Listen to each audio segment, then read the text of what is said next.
శ్రీమాతే నమః.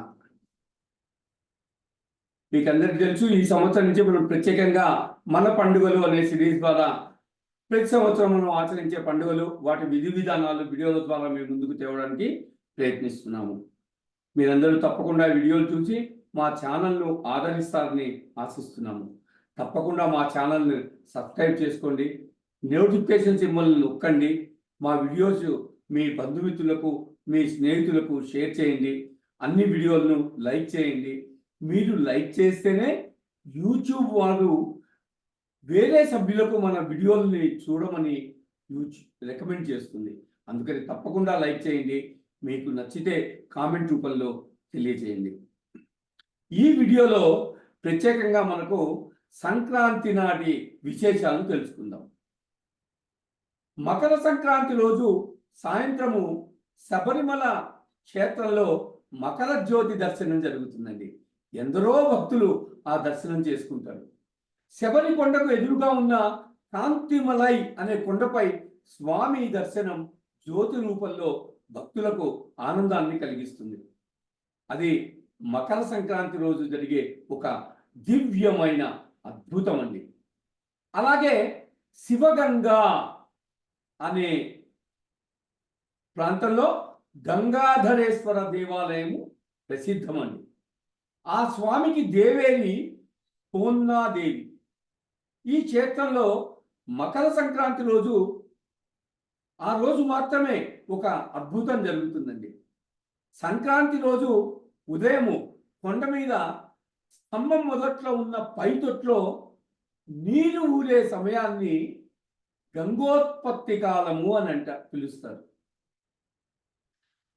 పవిత్ర గంగానదిలోని నీరే అక్కడికి వస్తుందని అక్కడి భక్తుల నమ్మకం. ఏడాదంతా లేని నీటి ఊట ఆ రోజు మాత్రమే ఉండటం, అది ఒక 40 ఔన్సుల నీరు ఊరడం విశేషంగా చెప్తారు. ఇవి ఈ రెండు జరిగే రెండు విశేషాలు, అద్భుతాలు. ఇప్పుడు మన దక్షిణాయనంలో పడిన కష్ట నష్టాలు ఎగరగొట్టే విధంగా పంట చేలు కోతకు వచ్చి ధాన్యాలు ఇంటికి చేరుతాయి. ధాన్యలక్ష్మి అన్నదాతను కరుణించి ఇంట్లోకి ప్రవేశిస్తుంది. ప్రకృతి మాత కరుణించి రోగాలు నశింపచేసి అందరినీ ఆరోగ్యవంతుల్ని చేస్తుంది.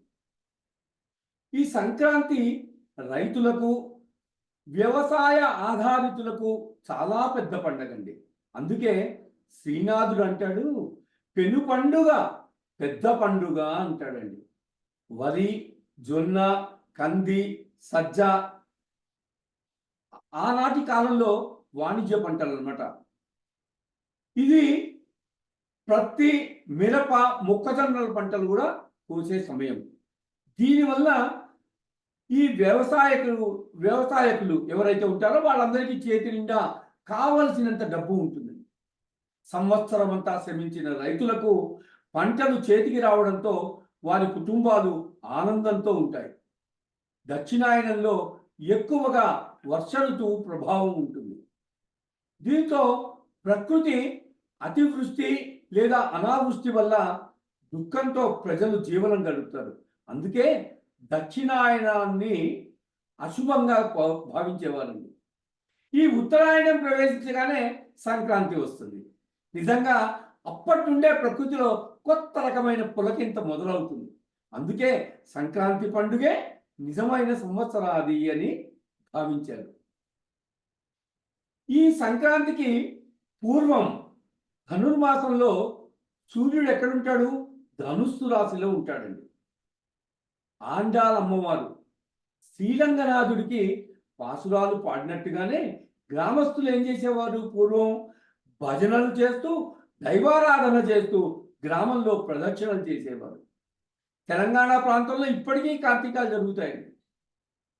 బహుశా రాత్రి వేళ మేల్కొనటం అనేది అడవి పందులు, దొంగల నుండి, ఇతర పంటలు నాశనం చేసే వారి నుండి రక్షణ కొరకు ఏర్పాటు చేసిన ఒక ఉపాయమేమో.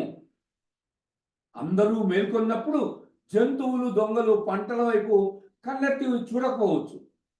అదే కాక నోటి దగ్గరకు వచ్చిన పంటను పాడు చేసుకోవడం ఏ రైతుకు ఇష్టం ఉండదు.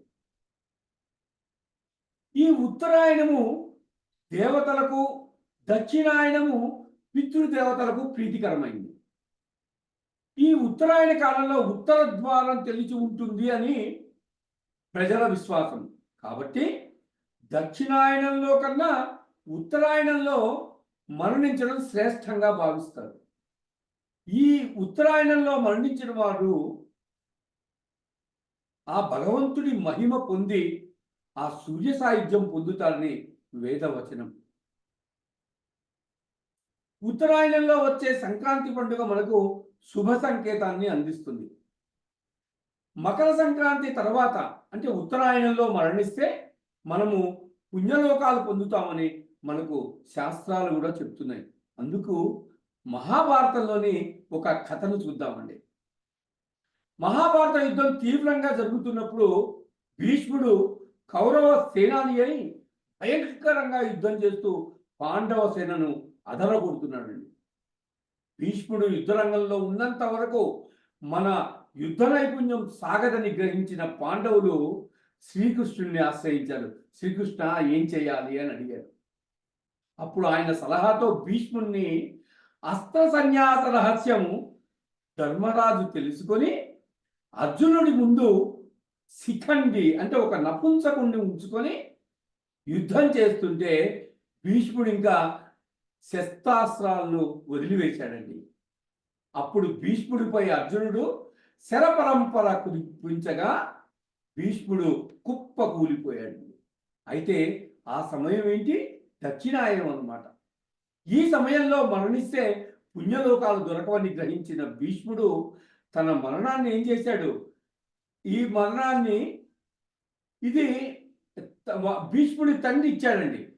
ఇచ్చామరణ వరం అన్నమాట. భీష్ముడు తన మరణాన్ని ఏం చేశాడు? ఉత్తరాయణానికి పొడిగించుకున్నాడు. అంతవరకు అంపశయ్యపై పండుకొని ఉత్తరాయణ పుణ్యకాలంలో మరణించాడండి. ఇది మనకు మహాభారతంలోని ఉత్తరాయణం గురించి చెప్పిన బ్రహ్మాండమైన కథ అండి. శ్రీమాతే నమః. ఇప్పుడు మనము ఇంకో వీడియోలో సంక్రాంతి శోభ గురించి తెలుసుకుందాం. శ్రీమాతే నమః.